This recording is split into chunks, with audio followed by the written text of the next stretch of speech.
Hey everyone, I wanted to make a really quick video showing you how to allow tipping on your Shopify store at checkout. So in order to do this, make sure you're logged into your Shopify admin dashboard. Come down to the bottom left hand side where it says settings. Go ahead and click on checkout in the left hand side menu, and then scroll down until you see the allow tipping option.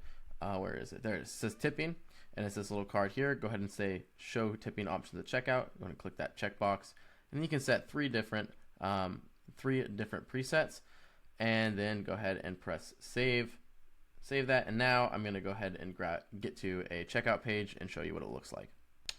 Okay, I've now filled out some of the payment information and some of the shipping address, and this is what the tip looks like. So once you filled some of that out, you'll see the tipping options.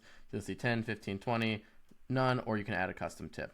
So this is pretty useful if I'm going to add $20 and go ahead and add the tip. This allows people to tip on your store. So I hope this helped. If it did, please leave a like, subscribe, and I'll catch you next time.